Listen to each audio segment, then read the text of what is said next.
Okay, so I have to give you a little bit of background on the happy tea, because I was really thrilled to hear that Martin was educating people on safer alternatives to alcohol. And actually, early on in the pandemic, we actually knew depression and anxiety would come from all of this. In fact, I very much resonate with Denny on this topic that I believe the virus was actually resident in the population much earlier than they led us to believe. And then when you induce anxiety and depression in a population, you can do that at light speed, much faster than viruses can transmit through our transportation system.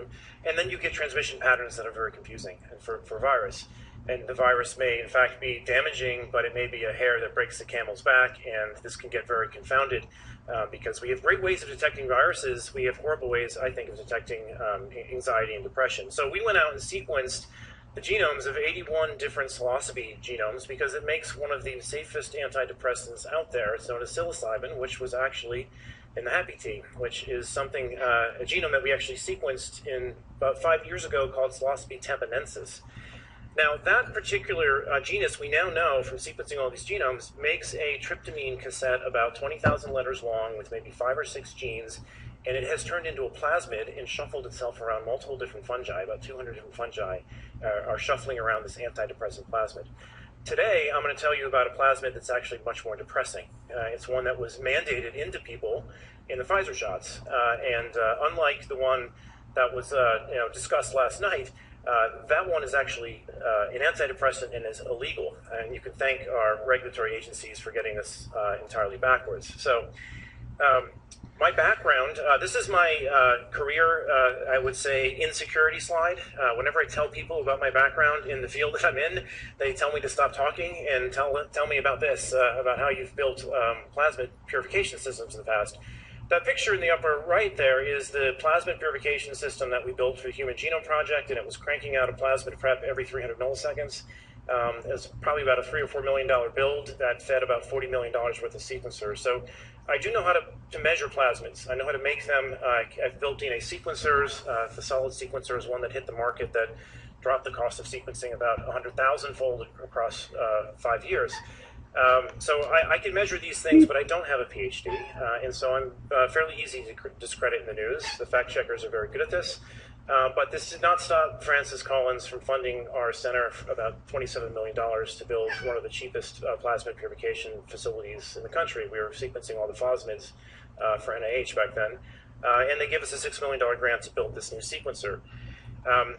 This led to many companies that I started and eventually were acquired. That is what's given me some of the latitude to play around in fields that the FDA perhaps does not sanction, which is we currently sequence cannabis plants, we sequence psilocybin genomes, Mitridiana speciosa, which is a kratom plant, because we're looking for plants that have medicinal compounds, that have better LD50, ED50 ratios or therapeutic indexes than what the FDA typically approves.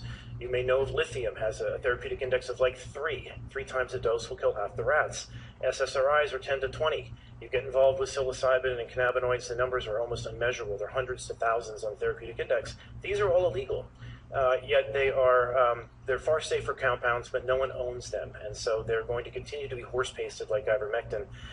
So we were doing some work in the cannabis space, sequencing the infection cycle of hot latent viroid, and the assays started to crater on us. We weren't capturing RNA anymore. We were getting sequence that was all over the genome. So the right thing to do in those circumstances is you spike in a polyadenylated control. I needed a pharmaceutical-grade mRNA, and I had some in the freezer people had sent me.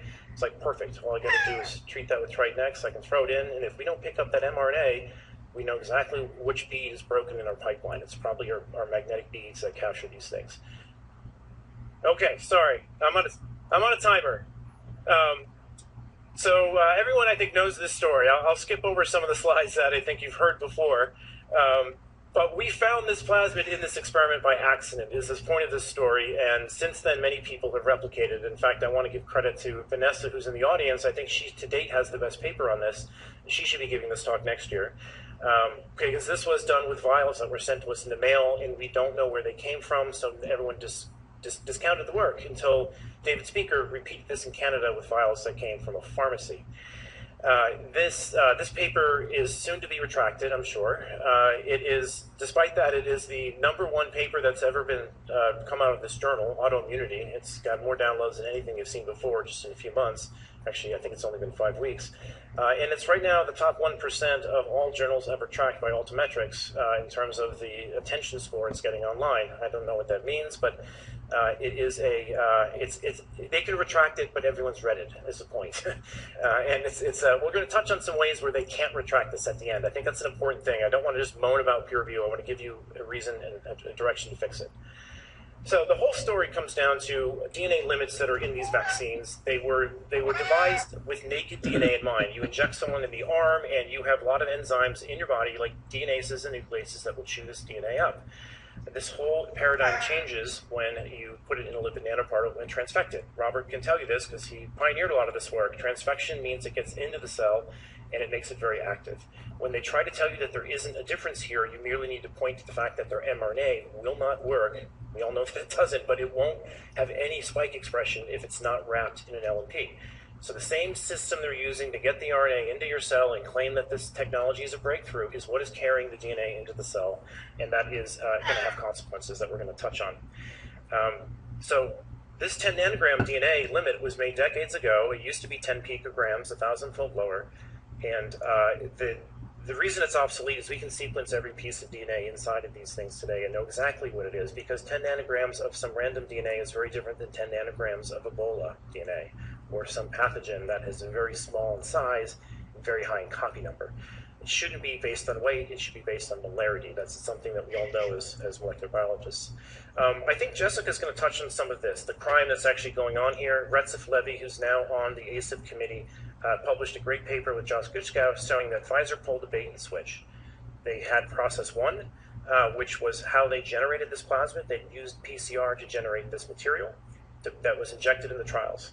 They then switched after the trials, taking DNA directly from plasmids. That DNA is functionally different. It has different methylation signals that we're going to show you. It also has more DNA present. Okay, so what is the other DNA that's present? The other DNA that's present, they tried to hide from you, and they tried to hide from the regulators. What you can see on this slide here is everything from 6 o'clock, on the right-hand side that's in yellow, from 6 to noon, is the spike protein that was all they PCR'd in process 1. We're all familiar with that spike sequence. It's about 4,000 letters long. What was not in the second trial, or the actual public release, was the plasmid on the left was what was actually delivered. What was in the trial was just that one component of the plasmid. So this whole region that we've labeled SV40 was missing in the actual trial. And they hid it. We know they hid it because if you take their DNA sequence and you put it into any commercial software, it highlights and annotates everything you see in that picture on the left. Someone at Pfizer had to go and actively and intentionally delete those annotations and hand it to the FDA to defraud them. And the SV40 is a very important functional piece. I'm going to tell you why they deleted it, because it has particular properties that are mutagenic. Now, the initial regulatory response to this was, okay, we agree it's there. We agree Pfizer didn't tell us about this and they should have told us about this. They then turned around and said, we're going to start lying on behalf of Pfizer and tell you that it doesn't matter, that the DNA is too small in size to matter, it's too low in quantity to matter, and it's not functional. And they kind of left the story at that, and the person involved in this now works for Eli Lilly. His name is Peter Marks. Okay, so how is it functional? David Dean has some of the best work on this. David Dean has shown that this SV40 promoter that's inside these plasmids is a gene therapy tool. It binds transcription factors that drive this DNA straight to the nucleus, and the reason for that is to try to achieve integration into your genome. There's lots of papers on how this works.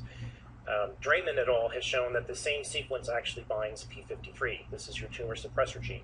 Right? You do not want to have decoys that your tumor suppressor gene is busy playing around with SV40. It needs to be cleaning up your own genome, not being distracted with 50 billion copies of something that shouldn't be there.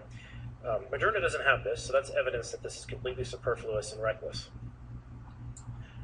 Sinigel et al. Published after this all happened, so I can't really blame them for not knowing this, but this paper demonstrates that this SV40 enhancer, which overlaps with the promoter, is a hypermutability element. It attracts something known as ApoBec. ApoBec is a cytosine deaminase that goes around and mutates C's to T's in your genome. Okay, 25 minutes, I can do it. Um, yes.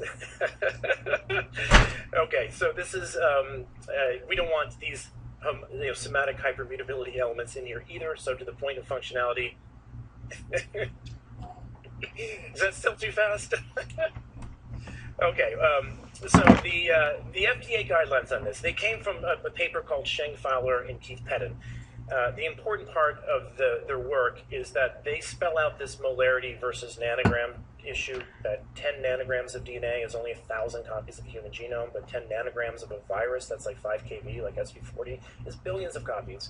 So the limit should really be adjusted to the molarity, not to the nanograms, and they spell out in that region in red that if this were a plasmid of this size, you would actually have an attogram limit, not a nanogram limit, okay?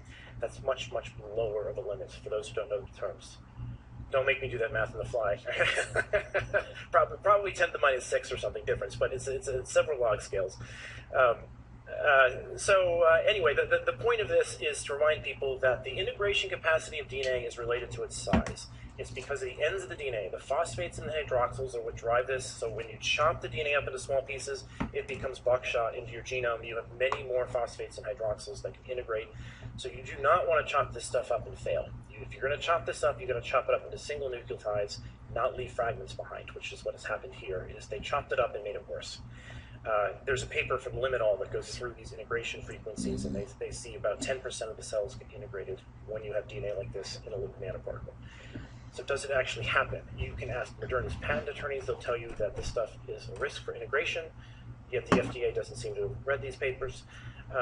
And then you can also ask Strayer et al., who has demonstrated these SV40 plasmids that people are using as gene therapy tools are known to integrate. And this is precisely the tool that Pfizer's using. They called up their gene therapy department to get this plasmid. It's in Thorne et al. Has gone through that. Okay, so everyone always says, you've never proved integration.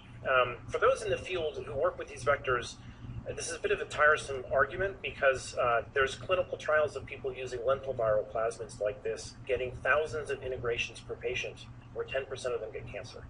And in diseases like this makes sense to do because this disease kills people by the time they're 20.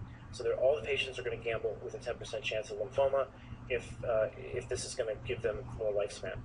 So the Duncan et al. Paper goes through this. You'll see in this case they had 15,000 integration events in one patient. 99% of the patients were integrated, and they could even track which genes were most likely to be integrated. So this is not surprising to us who work with plasmids. This is what they're designed to do. Okay, so is cancer happening? This is a hard signal to see. Denny mentioned that. And it's because the excess mortality we have right now is predominantly not this. It's actually acute renal failure and strokes and embolisms. And if you look at the work in Japan from Miko Gaibo, it is like 5 to 7% of the excess mortality right now is cancer. But this is probably the one that's going to persist and grow as we get over the survivor bias of the other acute injuries. Right? If you are so unfortunate to have not died from acute injury or from acute renal failure or stroke, you might be lucky enough to get cancer, right? But we're not going to see that signal for another 10 years as it's slowly starting to emerge today. So one way that we've been tracking this is if you look at drug sales.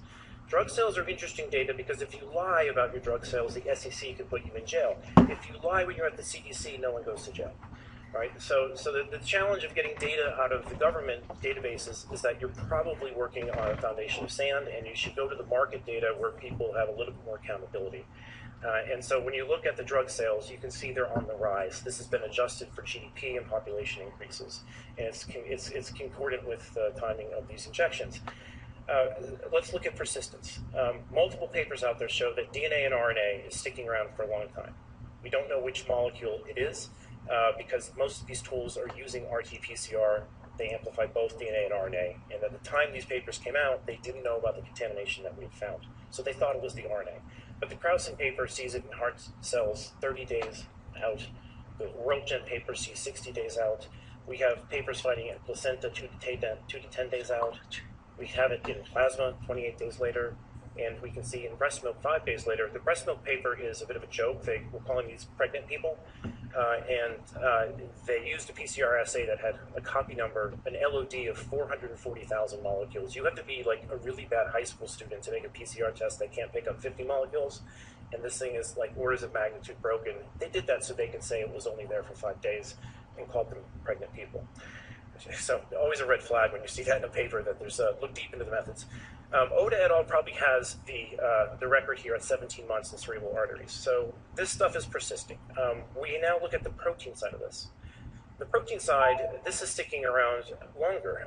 We have 709 days in the Yale study. Actually, we know people in the Yale study. Lindsay's one of them. She's still positive 1,700 days out of spike protein. It's not normal for proteins to last that long. Something is likely regenerating this. We don't know where or why. The Patterson study stopped at 245 days. All right, so the protein, again, being picked up. They know it is spike because they're using mass spec that has two prolines that are different, so you can tell that it's there. We've taken a different angle at answering this integration question. We went and downloaded studies that were doing RNA sequencing between the vaccinated and the unvaccinated and comparing those. And if you do that, you can go into the sequence read archive of these peer-reviewed studies, pull out their sequencing data, and scan them for the plasmids that shouldn't be there. And in all these 5 studies, we find it. So this tells you it's not just in the vials, it's actually in the patients, and the blood supply is now contaminated. Now, those who understand RNA sequencing know that you usually use a DNase in that process, or run it through an RNA column that gets rid of most of the DNA. So this shouldn't be here, yet we're still seeing it. We're probably picking up 1% of what's actually in these patients. So Chakravarti pointed this out. We verified it. This is the Ryan study that you can look at. There's lots of plasmid sequence there. The ODEC study is really contaminated. We can reassemble the entire plasmid. We're actually able to figure out the bivalent. When we first sequenced these, we sequenced bivalent vaccines. That's like 2 vaccines in one, so our sequence had some errors because we confused one valency with the other. We used DNA sequence from these patients to fix those errors in NCBI because we had enough sequence to actually fully reassemble the plasmid in the patient after they were treated with these things. NAVL et al. Is a very interesting study. Less DNA contamination, but it's still there. But this RNA sequencing shows us, if you look at the differential gene expression in NAVL, the C-gas sting pathway is turned on. That is the sensor in your cells that when foreign DNA gets in, it triggers an interferon response. So we've tied the contamination to a change in function, what's going on in this patient. This is also seen in the Lee study. They also have a C-gas sting pathway that's getting triggered. Project study was done in mice, and this was another one of those cases where we had so much sequence coverage over the vaccines that we could reassemble the plasmid without having to go back to our prior references. Okay, so who else is seeing this data? There are some people online that are digging through this. John Bodwin's got great work on this. Again, his signal is mostly for acute renal failure, but he can see in the death records in Massachusetts there's a spike in certain types of cancer. David Wiseman's done some of this work with Ed Dowd and Carlos, looking at the Wonder database at CDC. Even CDC's own data can see this as long as you don't work there, then you can't see it. But if you don't work there, it's very visible. It's like putting on magic glasses, I think. Just leave the building and it will become available to you. The actual work from Ethical Skeptic has recapitulated some of the work that we've seen. He's looked at drug sales as well, and you can see some increase in drug sales in the cancer field.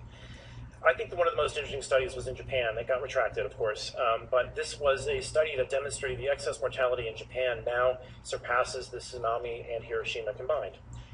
This is the most mRNA vaccinated country in the world. 80% of them got 3 doses. 7% of the country got, 13% of the country got 7 doses. Now you can see the decay in the dosage up here going down. Hopefully this works. Yeah, all right. Right. This is going down at a slope. Right. There's less people taking it over time. The adverse events and mortality is not going down. That means this wave isn't over, and it's going to probably continue for another decade. The types of cancer are changing in Japan. This is another key signature. The age group is going down. That's getting them. And the flavors are switching from lung, colorectal, stomach, and liver to ovarian, prostate, leukemia, pancreatic, lip, oral, and pharyngeal.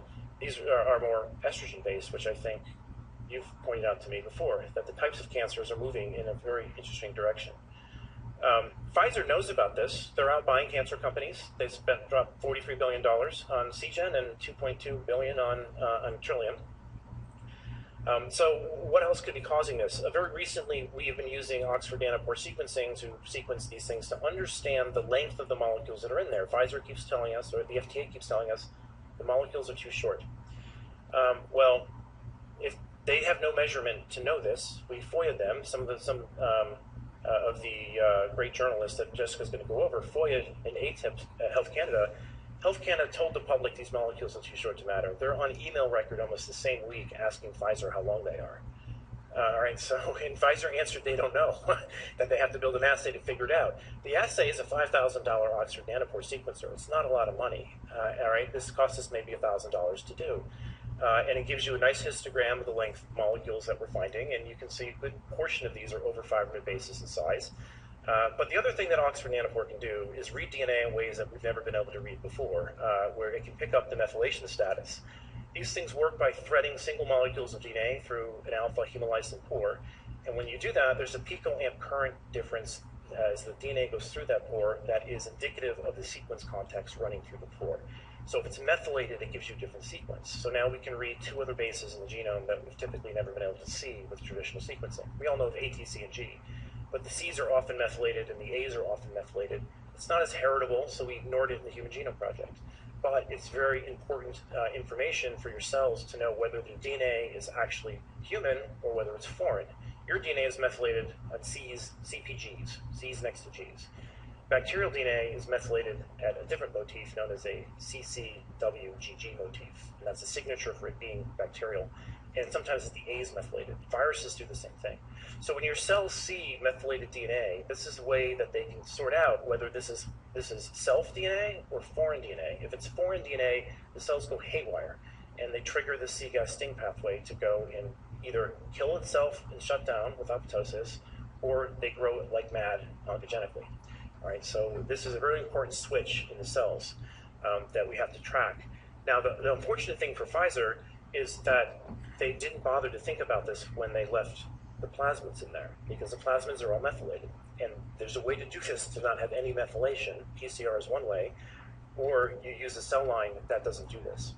There's a second bit of information we found with these longer reads, is that they're supposed to be cutting this DNA into one linear strip here, and they do this by cutting it with this enzyme and turns the circular DNA into something linear. The reason that's important is that this DNA is less replication competent than anything that's a circle. And if you leave it as a circle, when it gets into your cells, if there's an SV40 origin of replication, it will replicate and make more of itself in your cell. So again, this 10 nanogram limit really can't be agnostic to the type of DNA. If there's a mammalian origin of replication, you have a Xerox copier that is going to replicate inside of a mammalian cell, and it's going to shed and it's going to spread. You're going to create a pandemic from the vaccine plasmid. This pandemic actually occurred in Seattle. There's a paper called Beck et al. That was making vaccine plasmids, infected the entire lab staff, and got out to housemates, and it triggered false positive PCRs. And it was pcDNA 3.1, the same Pfizer backbone spread all over Seattle out of a vaccine laboratory. So these have to be handled very carefully if they have any of these mammalian origins of replication and toxic peptides. So they failed to make this cut. We know this by sequencing these things. There should be a break there in the DNA, and when you read this, there is no break there in all those great reads. Those horizontal reads are reads that traverse the cut site. They failed to linearize it. When there's no liability, this will never get done correctly. All right, this should be, all of these molecules should have been cut, and there very likely are replication competent plasmids in some vials. The record we have so far is 500,054 bases. That is highlighted here in blue, and you can see it encodes some of the spike and the entire replication cassette that includes the neomycin resistance gene. Philip Buck also found one that's 5,000, so he actually has the record so far. But I'm convinced if we were to do this on more lots, that we would eventually find a 7,000 base pair piece. It's just a matter of sequencing deeper into more lots. We've only done maybe 10 or 20 lots like this. These sequencers, however, will not sequence a circular plasmid. Just the nature of these nanopores, they can't fit that in and read it. So we won't perfectly be able to detect all the full-length plasmids with this method. But what you can see here in all these yellow lines are the methylation marks that are ticked on the DNA. This is the DAM methylation, which is methylating this A, and this is a heat map of how methylated it is across this region. And this is the DCN methylation. Now, this is a particularly boneheaded move to do because many papers out there will show that, for instance, let's see right here, if you can see that in large, previous studies have shown that E. coli plasmid DNA more efficiently activates C-gas sting than synthetic PCR. This was published ages ago, all right? They were reckless. They did not notice this difference in changing from PCR to plasmids, that they would have a different type of DNA there. There's other activity here on CD69 as well. These papers are good references for this. This paper is really damning because it's from 2010 about how to manufacture these plasmids, and they go into great detail about what you need to do to make sure you do not leave this methylation signal behind, and you just use DCM and DAM knockout E. coli. They're common lab strains you can order from New England Biolabs, but this kind of says it all. Prior to clinical development, that DAM positive or DCM positive plasmids is recommended for DNA vaccines, but DCM minus plasmids for DNA therapeutics and cell transfection reagents. If you're going to transfect this and it's going to hit C-gas sting, it can't be methylated. And this is known in plasmid manufacturing, and they just skipped right over it. Okay, so we're going to talk about the weaponization of science the last few minutes I have here, because our paper is very likely going to be retracted. We should have a polymarket bet and find out who wins, because it's good entertainment. You should note that earlier in the year, many people in the PubPeer mob warned us that they're going to retract our papers before they read them. For those not in the scientific field, that's kind of funny, because you're supposed to retract papers if there's a particular detail you can find that's wrong in the paper, not because you believe someone's an anti-vaxxer or that you don't like what they said to you on Twitter. So this is a person who works in the PubSmear mob. This is an organization that runs and attacks papers when they publish. There's a reason this is happening now that I'm going to touch on, but it really comes down to the fact that when you publish a paper, you give $3,000 to $5,000 to the journal only if it gets published. If they desk reject you, they get no money. So now what they're doing is they like to accept your papers to take your money and drag your reputation through the mud, as long as they have some control of the retraction process that's operating over at PubSmear. And it turns out a group called Science Guardians, I'm going to touch on, has figured out that many of the people in the integrity offices of the journals are actually operating also in PubSmear to complete this loop. They're involved in the retraction process, and it's a big game. So our paper's now been put under investigation because of this individual sent in a bunch of complaints about something we cited in the Clinton paper, suggesting like 7 bases of DNA could integrate, and it's a risk. And they fabricated an entire paragraph saying the Clinton paper says X. Vaccine Mole read through this on Twitter and said, wait a minute, you made that you just fabricated what that paper said to try and shut down this paper. Our paper went under investigation because of this, and the journal never picked up on this.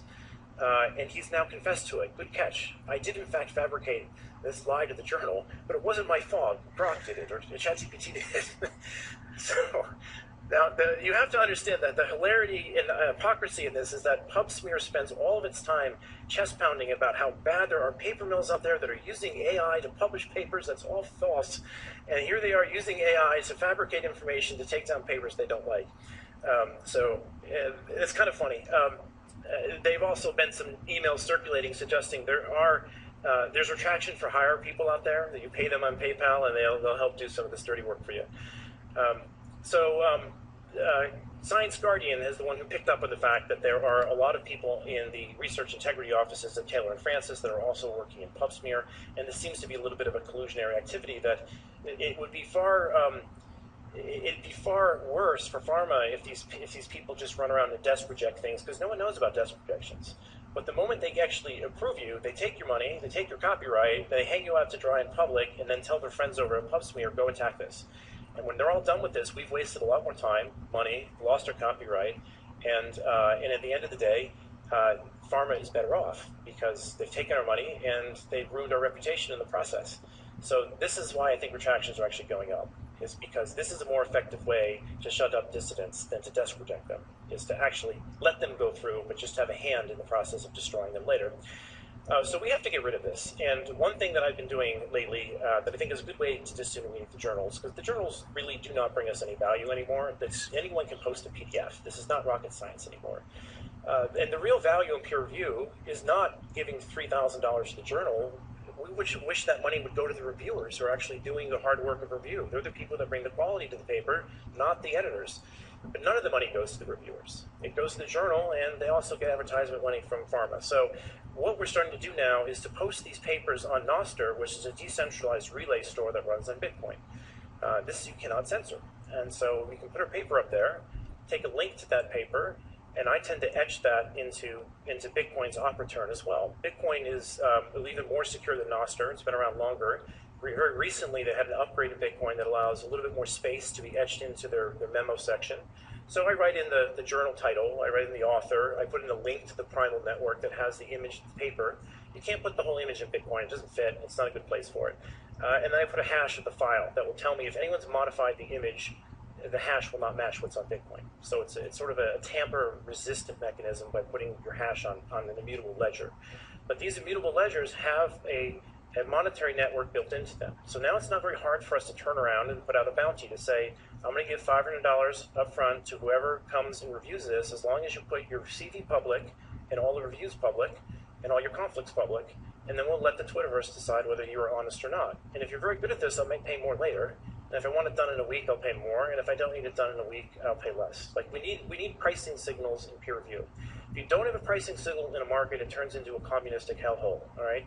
You need to be able to stratify urgency, and you need to be able to stratify scarcity, and you cannot satisfy a supply-demand equation if you don't have a price signal to do this.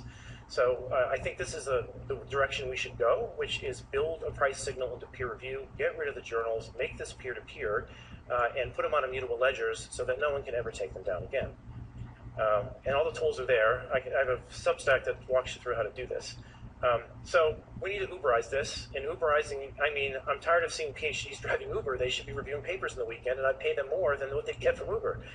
This would be much better use of people's time to be actually spending time in peer review like this. The challenge when you don't have a price signal in peer review is the only people it attracts, it tends to be your competitors that want to slow you down.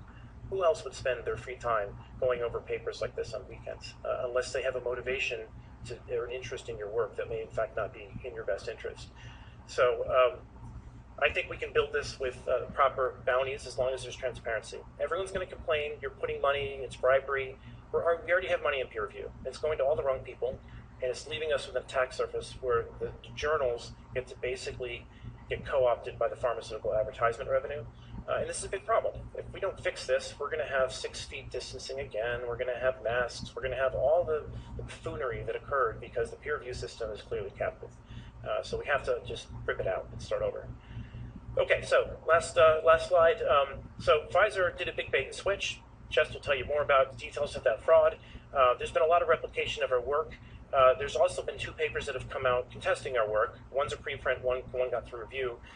They both have pharmaceutical funding, and there's a dirty trick they're playing, which is they're doing a DNA purification of the vaccine before they measure it. And when you do that, anyone familiar with DNA purification, the intent of most of those kits is to get rid of the small DNA. So the very DNA we're trying to measure, they wipe out and say, look, there's nothing here.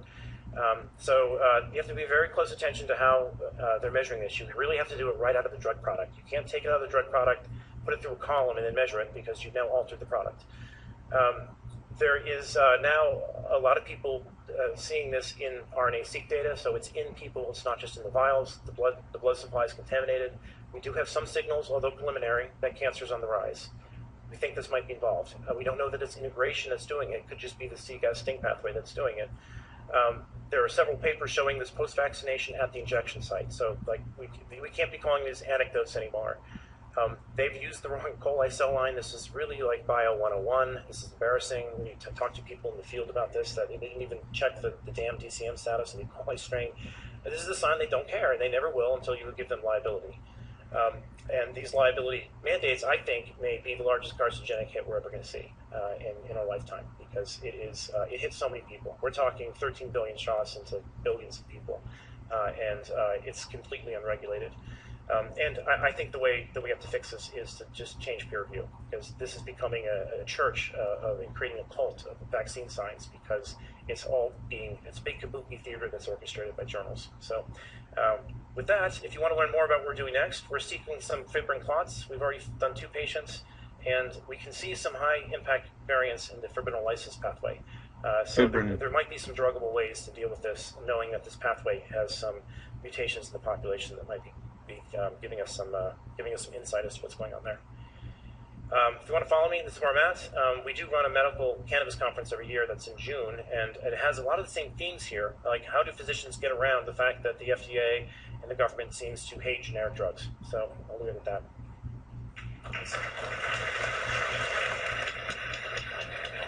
For many people, I've sat through 35 years of these types of talks, so I could follow. But this is recorded, and you all will get in time the full recording, and you can play it at 0.5. You can play it at 0.5 speed. I'm blaming it on his tea. His tea last night changed my time perception. However, I did see some colleagues in the audience who also have this experience, who also were able to follow everything you said. So I just I couldn't help think about a question. So you mentioned that it's very difficult to sequence circularized plasmids with nanopore. However, there's a very simple method to identify circularized plasmids, and that's bacterial transfection. You just transfect bacteria, competent bacteria, with a file, and then look for colonies. Have you done that? Yes. So we did try that in one lot, and we did not. We initially got colonies. I got excited thinking that, okay, maybe this is a sign of a plasmid. Isolated that colony, sequenced the genome, and it wasn't there. So we stopped looking after that, but I think it has to be done on many more vials. Some of the challenges at that stage is we were applying sometimes the LNPs directly to bacteria. I think they're toxic to bacteria, so I think you have to purify them out of that and then apply that DNA through a heat shock mechanism. But even those methods like heat shock or electroporation, there's a large loss in efficiency. Yeah, you know, so we may only get 1% or 0.1% of it, in which case you might have to take like 10 or 20 vaccine vials, purify them all to have enough to really throw at it. So that is something that needs to be done. We just haven't had enough material to, I think, to... Yeah, but I'm looking at the audience. It's a very simple experiment to do. Everybody who has a lab can purify this DNA and do a transfection in competent cells. The other approach people have recommended, and we did try once, was RCA. You can throw in Phe29 and perhaps do rolling circle amplification and try to find evidence of full circles that way. Okay. Yeah. So, I see. Did you have a question? Okay, there's a question here. Judith Boer. Thanks. I'm a molecular biologist, and I also learned something. So thank you very much. Oh, great. I wondered if you've been able to sequence cancer genomes and look for integration of any viral sequences. We did some of this work with Vanessa on OVCAR3 cells, where they treated the cells with the vaccines, and we can see SV40 sequences carrying through several cell passages there. Now, we did this with Illumina sequencing and found some integration events. We didn't have enough material to go back and confirm that both, in Illumina sequencing, the reads are short, so we couldn't see both ends of the integration. So it could have been extrasomal, could have been episomal DNA, and we don't have really a hard, I think, fast sign of a perfect integration where both ends are captured in that study. We have gone through maybe 3 or 4 different tumor samples, only at like 100x depth, and haven't seen anything that's convincingly integrated. We have seen the plasmid sequence there, but it looks like it's extra chromosomal, if you will, right now. So more sequencing needs to be done. Most of the people that we're getting access to are years later after the vaccination, and so it may not be a driver mutation in any of those cases. But you know, one thing that complicates this, and the reason why I think pharma is pointing at that, like we're not going to pay attention until you show us integration, is that it's very complicated to do that work. We need to get an IRB. It's taken us a year to get an IRB. We need to have a CLIA laboratory involved, and then we need to have, if we sequence them and find that they have a BRCA mutation, we're now obligated to report to them with a genetic counselor according to ACMG guidelines. So it gets like there's a lot of red tape doing this appropriately, fortunately. So first a question from Jan Vingerhoes. My name is Jan Vingerhoes. Thank you for this lecture. In the beginning you told us that the procedure of the production of the jabs was very different for the products that were registered at the FDA and the products that were given to the people of the world. Doesn't that mean that a new registration would be required? And if so, doesn't that mean that the vaccines that were given to the world were off-label? Yes, absolutely. Yeah, and yes, so they were obligated to do a 250-person trial. Now, anyone who knows statistics knows 250 people would never really find an adverse event less than 1 in 250. They never reported that data because I think they found an adverse event in 1 in 250. And Wouter might actually have the evidence of this, but he's not allowed to talk about it because the EMA is chasing him down. So it's a good question as to what that little trial did and whether they should ever be allowed to do that again, because that trial is not big enough to actually sort out this type of process change. They really need to go through the whole trial again, considering the numbers of people they went after with this. Yeah, so I think there's fraud, and there's going to be repercussions on this on a legal front. Hi, Kevin. Thank you for the talk. Listen, my concern is mainly in relation to your solution, societal solution related to peer review. I do not understand why we need to pay or formally have peer review. We have the capacity now to put things out on the internet and have whichever scientist or person want to read it and comment on it publicly. It's all there. This is what scientists have been waiting for. And so I do not understand why we have to put up with journals or ask for or pay for or beg for peer review. You shouldn't have to, well, this is becoming a comment, but you shouldn't have to convince people to read your paper. You're singing to the choir. I 100% agree with you. Peer review is new. In fact, it was invented by Ghislaine Maxwell's father. So that'll give you some insight on it. And we have all the tools to just review this on the fly. Having worked in a company where we're trying to get our products tested in the field, we would pay people to just give us your opinion, and we want it reproduced just to see where mistakes are. So I'm sympathetic to people who are interested in commissioning people to basically kick the tires on their work, but doesn't mean that we should ignore papers that haven't done that. So it's really more of to appease people who still abide by this church. But you're absolutely right. Science worked just fine without it many years ago. Robert. So, Kevin, I think the billion-dollar question in my mind is the response to your work that has or has not happened at EMA, Health Canada, FDA, etc. And clearly we've had the denialism from Peter Marks and Paul Offit that just flat out denied the obvious, that cationic lipid complexes will deliver DNA as well as RNA in vivo.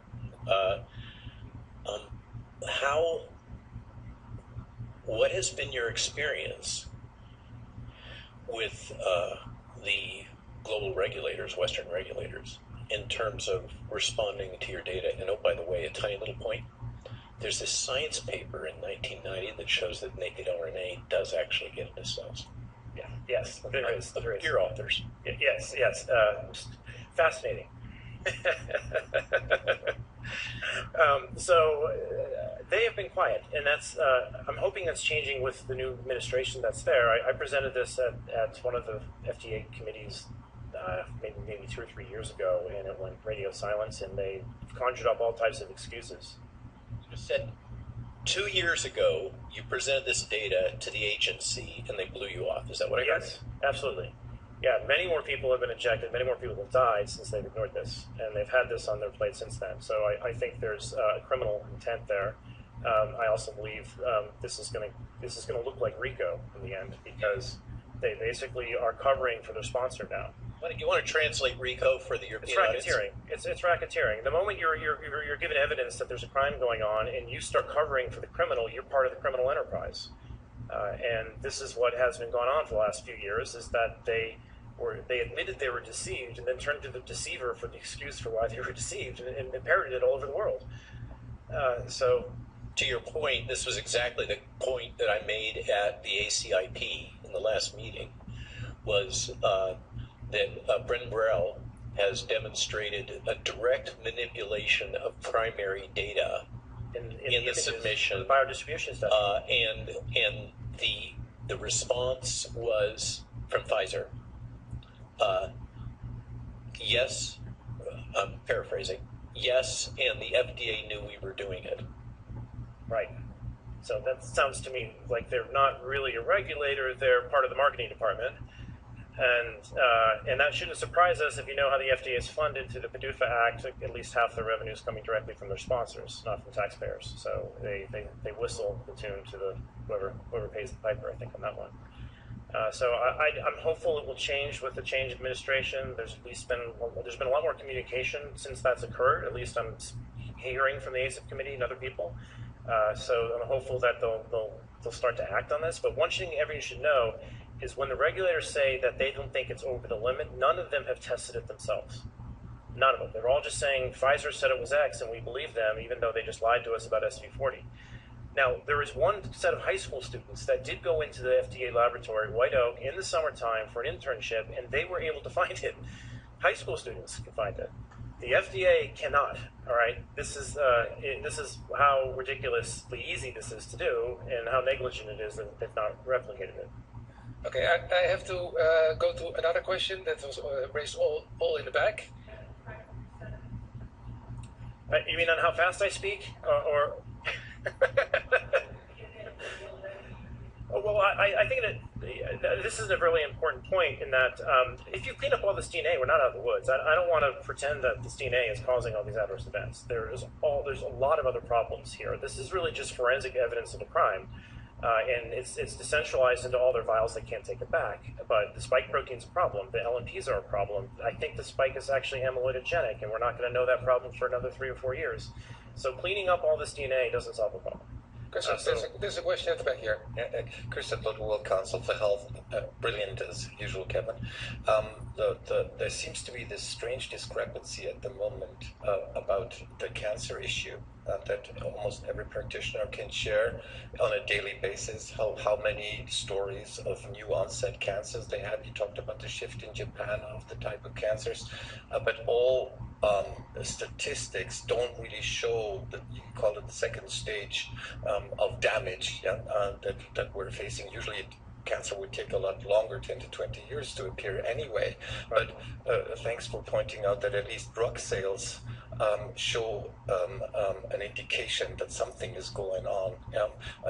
Was that just the U.S. data, or was it general? That was U.S. data, yes. Okay. That was U.S. data normalized for population and for GDP and inflation. So there does seem to be a rise since the vaccine program. But I've dug into that a little bit deeper. I need to do a little more work on this, but what I'm trying to tease apart in that data is the types of drugs, because there are certain cancer drugs for different types of cancers, and I want to see that match the shift in cancers. There's some preliminary evidence that it does, but I have to confirm it through a few of the sources. There are a few urgent questions. Connie, you had a question. I'm not allowed to. Well, okay, I give you the microphone, but please give it back. Connie Jimenez, I'm a researcher. So are you considering to do proteomics on the blood clots? Because the proteins are the molecules of life carrying out the functions, and we saw nets with proteomics in clots that we analyzed for Professor Burkhardt a few years ago. Yes. Okay. So I would love to. I have instrumentation envy. Okay. I don't have a mass spec. I wish I did. Okay. Let's talk afterwards. But yes, netosis was clearly evident in the DNA sequence here. For those who don't know, netosis is a neutrophil extracellular trap. DNA helps make a web inside of these clots to attract proteins and histones, and it leaves a signature in the DNA when you sequence it, and we can see that at least. So there is netosis going on in those clots. Yeah, so Connie Jimenez is professor oncoproteomics at Amsterdam, so she has the equipment. Excellent. Evelyn. Yes, thank you, Evelyn Peters, for this very worrisome talk. Is the Seattle story implying that the plasmid sheds, and does it need a vehicle, or how do you think this? This is a great question. So this is a paper called Beck et al., B-E-C-K, and the title of the paper is somewhat illusionary, and that they're just saying, hey, watch out, this could make false positive PCRs. They don't really speak to the fact that, no, you had a bioweapon leak. This is a plasmid that is traveling in E. coli and in mammalian cells, and it got out of your laboratory carrying a nucleocapsid expression cassette. And it was behind a CMV promoter, which means it's getting expressed. It's expressing the protein. If that were spike, it would be a spike bioweapon leak. And so that whether it's shedding through aerosol, I don't know, but E. coli gets moved around, touching, shaking hands, and fecal world might move it around as well. So I think they need to be thinking about these shuttle vectors that can move between E. coli and mammals as being zoonotic risks, and that those things need to be. They should not be using those for vaccines, because now you have something that can go into people and go into bacteria, and now it's chaos. That happens. Thanks for that. I mean, the shedding is an entire session about shedding. Of course, the presence of the mRNA milk already shows shedding. Those are an extracellular show shedding. Yes. Last question. Sorry for Sven. Yes, and it's more of a comment because we are doing at the Doctors Appeal, I and two associate professors, one in cell biology and one in statistics. We are looking at official data from Statistics Sweden, and we can see an increase in breast cancer for quite young women, and in small cancer in the small intestine, colon cancer and rectum cancer, and we have used statistical analysis, so this is statistically significant increase. So I'm glad you brought this up. There's an important point in this. Sometimes people will not see the signal looking at just excess mortality in cancer alone, but if you break it down to individual cancers, what you find is some cancers go down while others go up because of the shift that's going on, and it hides the signal. So what you're doing is right. You have to go into each code and look at the rise in the particular types of cancer to see the signal. In some jurisdictions, I'm sure it's different. So it's very interesting that you see the increase of estrogen-related cancers, and the spike protein very, very, very strongly binds estrogen receptor alpha in a nanomolar range, and can activate it. So it can activate estrogen receptor, and it can also suppress, but it can activate and suppress. Yeah, Okay. there's another paper that complements that comment from Wafik El-Diari, also on the ACIP committee, where he found that the spike protein itself downregulates P53. So independent of the DNA interacting, the protein itself is downregulating the expression of it. So we have a two-hit hypothesis here. Spike is downregulating plus some DNA, and of course we know that there's lymphocytopenia and neutrocytopenia. So there's a whole host of, there's probably 15 different reasons why this thing can cause cancer unrelated to the DNA. Okay, we have to stop it here. Thank you very much, Kevin. You got